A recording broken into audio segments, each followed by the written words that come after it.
Good afternoon on what is a warm, clear and sunny day. It is Friday the 25th of March. I'm in the Radio Nook with a cup of tea. Nice hot cup of tea. And a parcel to unbox. So let's get into this. So this is quite nicely packaged. I'm going to get the knife. Should have got that early, of course, but you know. So just slide this in, cut away outside tape, try and open it up gently. Don't want to rip the packaging.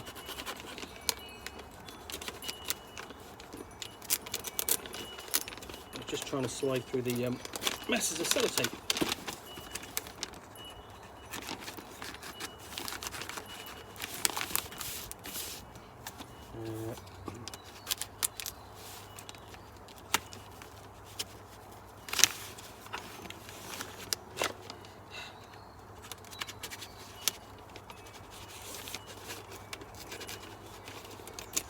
To get in there, just put it this way, it's well sealed. I'm not complaining, but it's well sealed. What I have got here is a copy of DC Heroes. Be part of the legend, the role-playing game, 2 or more players, ages 11 to adult, featuring the new Teen Titans, folks. Let's have a look. This was published in 1985 by Mayfair Games, Mayfair Games, and was Mayfair Games' answer to TSR's Marvel Superheroes role-playing game. DC Heroes role-playing game. Here's all you need to be part of the legend. The action is here. In DC Heroes, the easy-to-learn, infinitely expandable role-playing system. Now you can fight crime in the streets of Gotham or protect the entire universe. Your imagination is the playing field in DC Heroes. Recreate your favourite characters' exploits. Design your own heroes and scenarios, or join in new adventures. Enter the world where legends live, the world of DC Heroes. So you've got quick start rules, Teen Titans Adventure, Player's Manual, Game Master's Manual, Teen Titans Solo, Powers and Skills Book, Game Master Screen, 30 coloured character cards, 39 stand-up colour counters, and 2 10-sided dice. So quite a lot. You can see what's all in there on the back. Well, let's find out what we've got. So we open it up, and the first thing, let's just show you that. So we've got all these character cards. So there we go. There's the one for Cyborg. And you can see this obviously 1980s artwork, George Perez, I am guessing. Forgive me if I get that wrong. And you've got the full stats for Cyborg on the back. So going through, we've got Sinestro and the Green Lantern, and I can't remember which one that is. But it's not Hal Smith, because there've been multiple ones over the years. Aquaman and Satana, Elongated Man. I mean, you know, they're all here. Changeling. These are all really nice, handy references, so that the referee can use these obviously for Penguin as a reference for when playing. Well, basically needs a villain, and then or for Brainiac, and the players can, you know, grab a hero like Robin or Hawkman and play those. So lots of these. Changeling, Elongated, I showed you those. Batman, and then Nightwing. So this is the era of, you would really thinking of Jason Todd, and that changeover really the sort of like the period during the 80s where we went from sort of like Crisis to Infinite Earth and the big changes that resulted from that. So lots of those. Big sheaf card on another Green Lantern. I think that's Hal Jordan. There we go. And the other one, just tie those up. Sorry, that's John Stewart. There we go. I didn't see that. So lots of character reference sheets, cards. Then we have maps. We've got a map of various bases. So you open up, you have. Oh, I think this goes in. Yeah, it does. Oh my god! Right, you've got two maps here. So here's the Wayne Foundation Bat Cave and abandoned. You've got an underground aquatic dock. You've got abandoned aerial hangar there, and then on the back we have the Bat Cave. Forgotten that was in there. And then the Wayne Foundation building and the Wayne Foundation penthouse. Doesn't look anything like the Millennium Falcon at all. And then Wayne Manor itself. So this is all great if you're running a Batman campaign. It's really fantastic.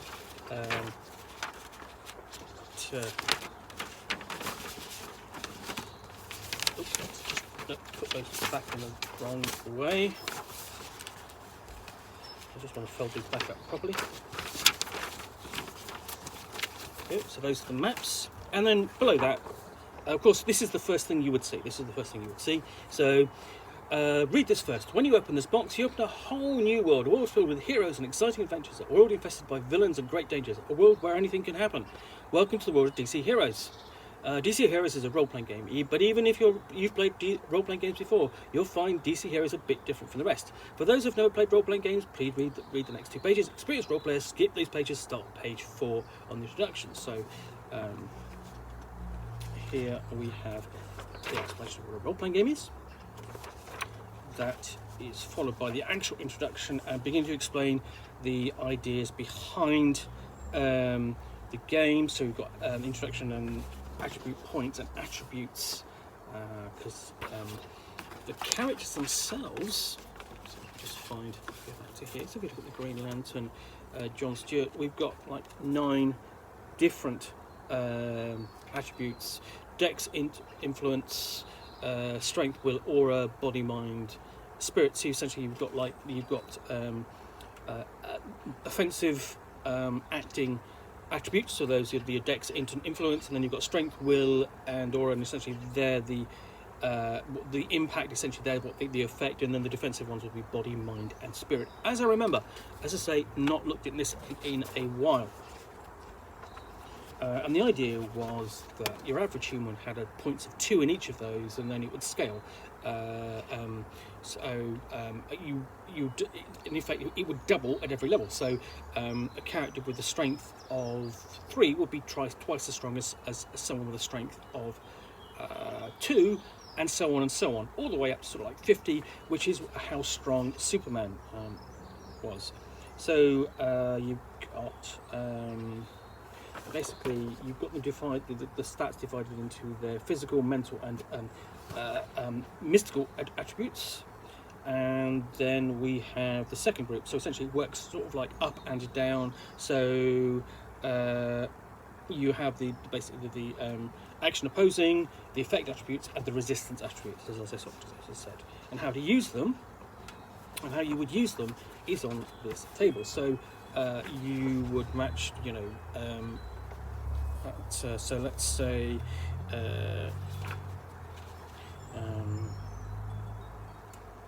basically you want to overcome somebody's you want to grapple someone to the ground. You'd make a Dex versus their body roll. So you might have Dex of 3 to 4, and their Dex, they're essentially you'd roll against their Dex or whatever it was. I think against their body to see whether or not you overcome them on 2d10, and the and essentially, as you can see, it scales up and up and up. So yeah, that's it. We've got an action table, and then you check the results table down below. So so basically, what you have here is you've got the action table and the results table, and you have that reprinted elsewhere. So for example, on the screen, which comes with the game. So I'll just show you the front of that. So that's the screen. And basically, you've got Batman and Superman and the three faces, sort of like the lead main characters of the signature characters of the DC universe. So you know, Superman, Batman, and Wonder Woman there. But on the reverse, obviously, you have the result table and the action table. So that's there for the other tables, but that's there for the game master's use. The players, of course, can refer to that.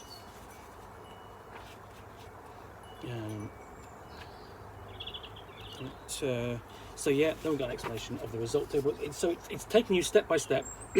So here's what's role playing. Here's how the game works. Here's how the basics work.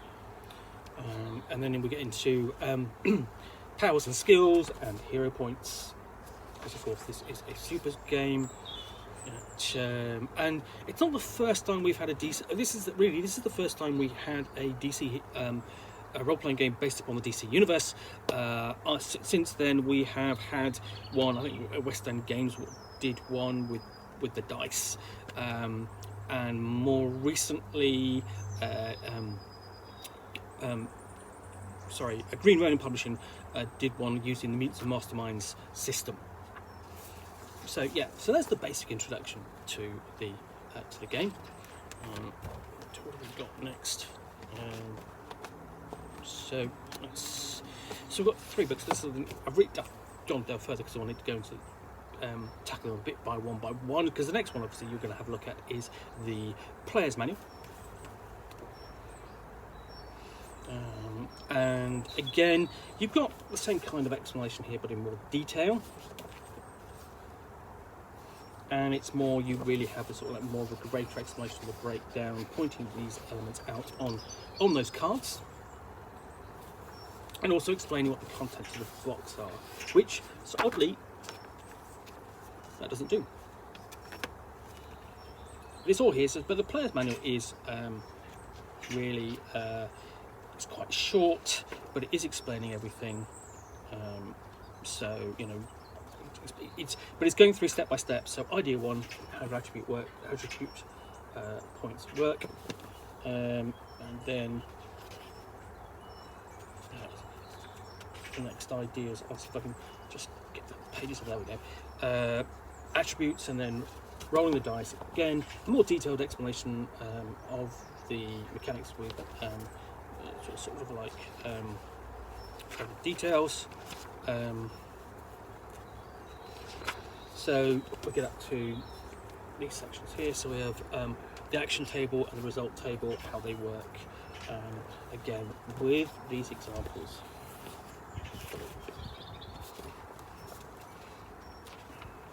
So really quite clever ideas of, you know, here's how to teach the game and use the layout of the book to do so. And this is the next I was talking about powers and skills, hero points, automatic actions, and the recovery check, all explained in here. And then we get into the wider world, and we're basically explaining how action points work, how they measure the broader world, and how they work. And again, they use that scale, doubling of every time. So, you know, if your ordinary car driving along with an action point at a point of 2, speed is doubled at 3, where basically you've got a racing car, a sports car, and then 4 it might be a racing car, that sort of thing. Explanation of combat. We've not got yet on to how to create a character, because that's an option in here. But we've got different types of attacks. So we have devastating attack, explosives, grappling, multi-attacks, all the sort of thing that you would take. It would appear in the comic. And go on to team attack, trick shots, sweep attacks, critical blows, pulling your punch, and of course trick attacks is quite an important step in your Batman and your Green Arrow tales, where they're using devices, you know, different types of batarang for Batman, or different types of arrows for Green Arrow. And then now we get into character design. and discussing essentially how to gain hero points, adding flaws and fears and so on, and how many points you basically have to spend on character creation. And we also have a section on motivations. So always an important element of creating your hero. Generally, why are you a hero? So obviously, for Superman, we have upholding the good. For the Green Lantern, it's responsibility with power. Batman, seeking justice. Green Arrow, thrill of adventure, and unwanted power for Cyborg. And this is all done in voice.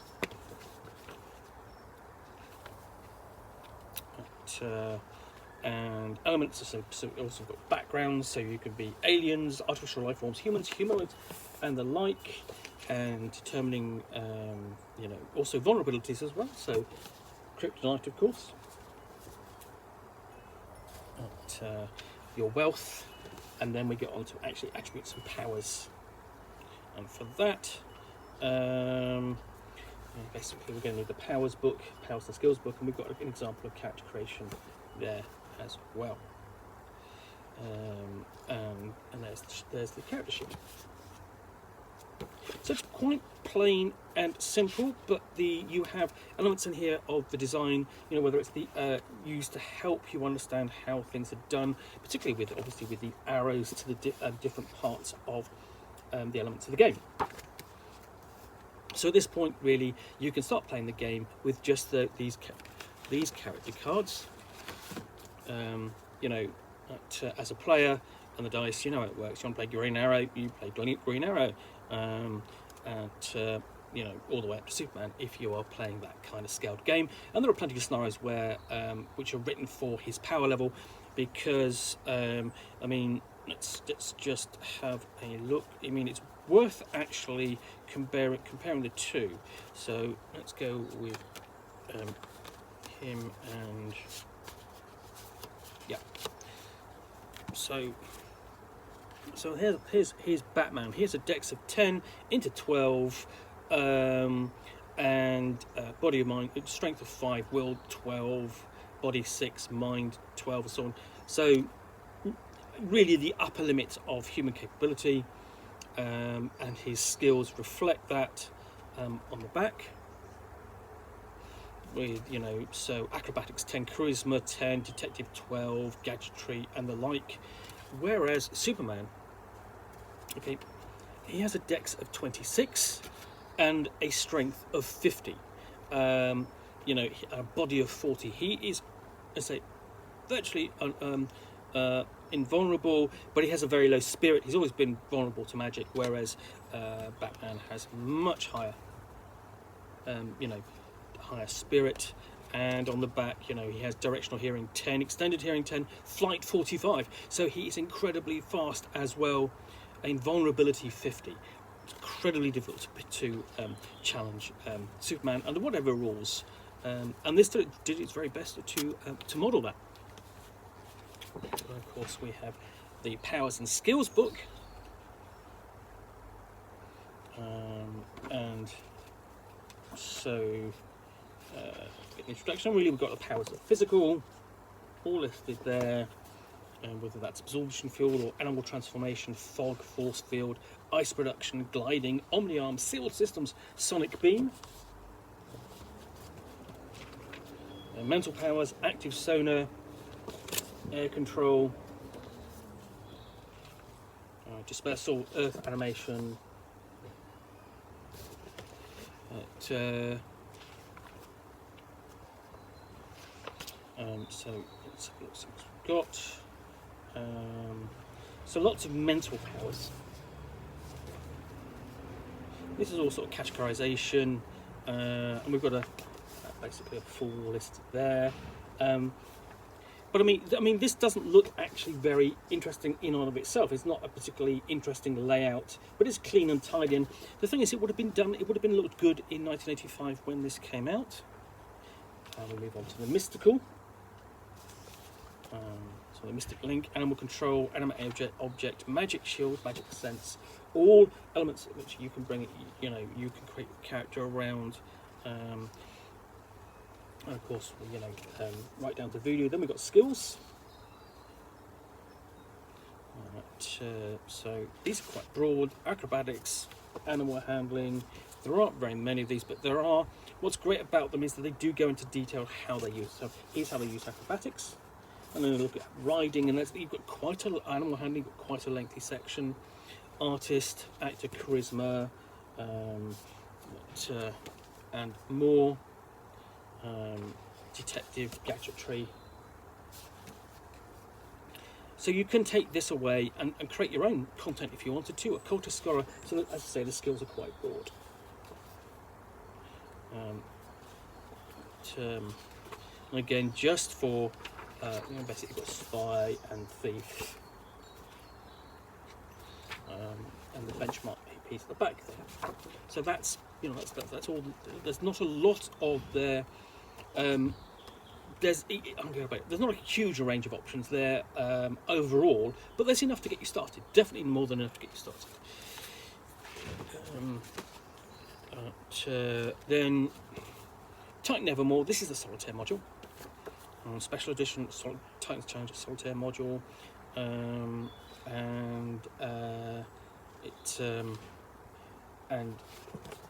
you've got encounters with Wonder Girl, Starfire, Nightwing,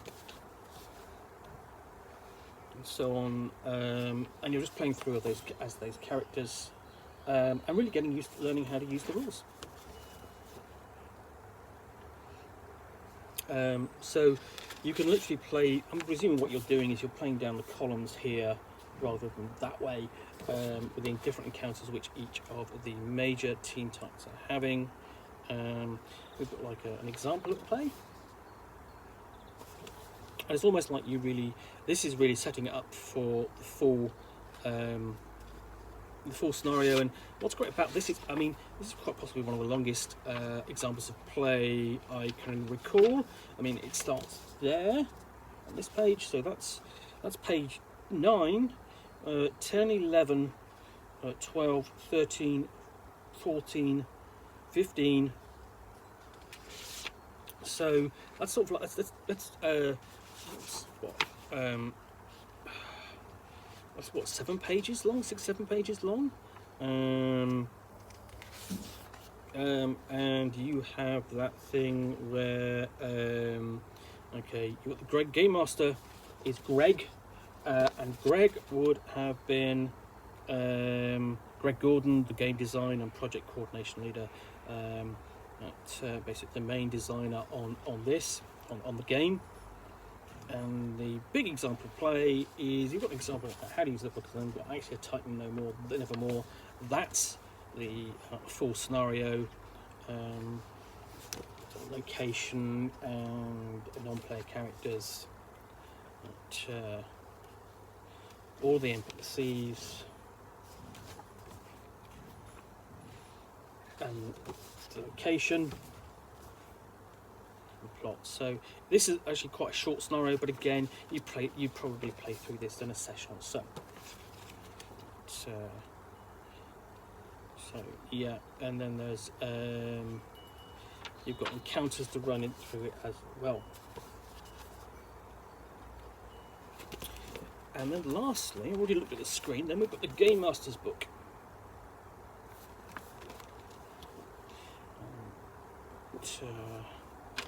And then again, this is obviously going in further details into the rules and handling those. And then you've got standard awards, and that's obviously for AP rewards, basically for your points for building, which you can use in play and then or save later on. Mastering the game, running the adventure, advice. Does suffer a bit from wars of text. And the other thing that I would say is that as clean, as neat, and as tidy this is, it's not. You would think that there's not a lot of artwork from the comic, particularly. You'd want a whole lot more colour, because the comics would have been colour at this point, or have been for a while. And then starting a new character, quick character creation, essentially getting the players involved, creating a quick adventure. So you've got basic rules and guidelines there, and some tables, adding subplots, and more, and asking questions, just building up to epic subplots. So yeah, lots of good advice in there. And then we actually have an introduction to the DC universe and what makes it different. And of course, this is almost 40 years old, so it's going to be the DC universe of 40 years ago. So that's not actually quite a short piece before we get on to gadgets, ordinary and special. And you can actually, you can buy gadgets, you can build gadgets, and it's especially useful if you are a gadgeteer. And you've got lists of how much they would cost to build and so on, and how they work. Just quick thumbnail descriptions, and that includes vehicles and the weapons.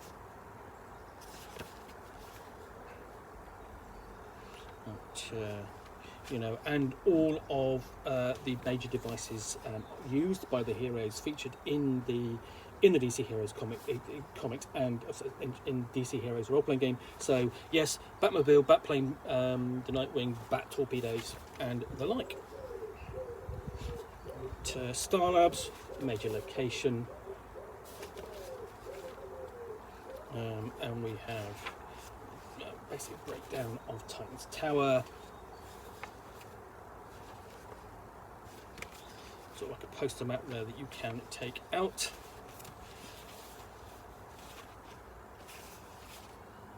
But it's not been taken out there, but I mean, you know, just refer to it as is.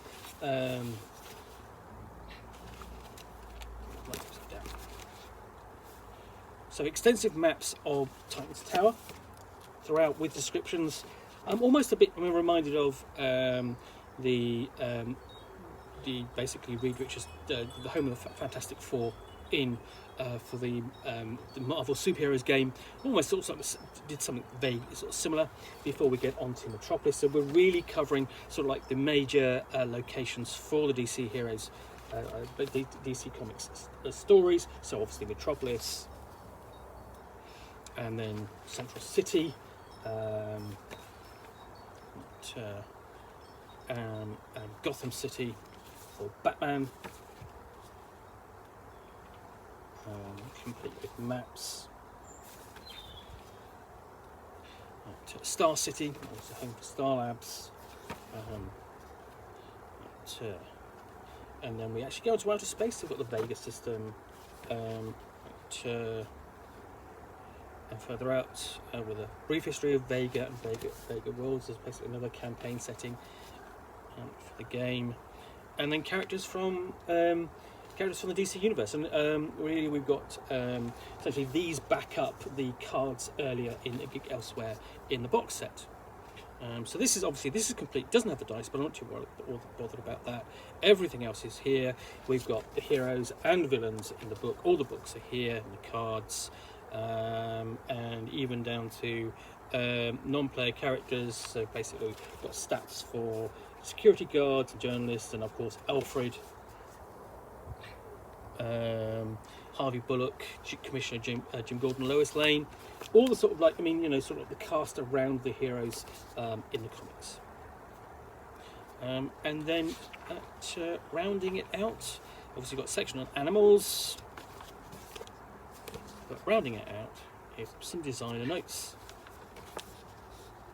and really that's just giving basically notes on why Greg Gordon used this design process and used the doubling dice and so on. But that will be an interesting read to come to at the end of the book. So yes, that is. Let's just put this all back in properly.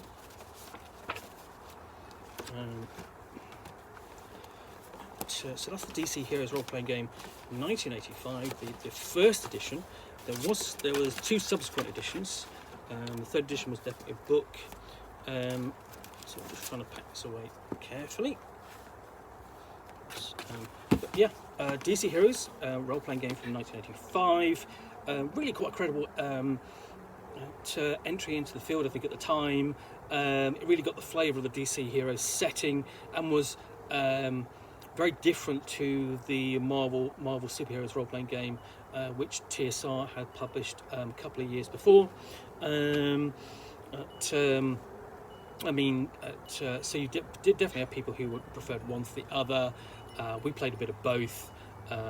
Mostly what did we play? We played the Watchmen scenarios because we're big fans of the Watchmen. It came out in '86. A bit afterwards, and there were a couple of Watchmen scenarios for it. But yeah, I'll look forward to giving this a thorough review in due course. In the meantime, I hope you have enjoyed this unboxing in the Nook. If you have, please click on the like button down below. And of course, if you've got any comments or feedback, appreciate you taking the time to post those. And lastly, if you want to be alerted to yet more unboxings in the Nook, where you will see me out here with a parcel and a book or game, which I will unbox and chat about to the best extent of my knowledge for roughly 10 minutes or so, all of course accompanied by a nice hot cup of tea, then please do hit that subscribe button. Thanks again for watching, and I'll be back again soon with another unboxing in the Nook. Bye for now.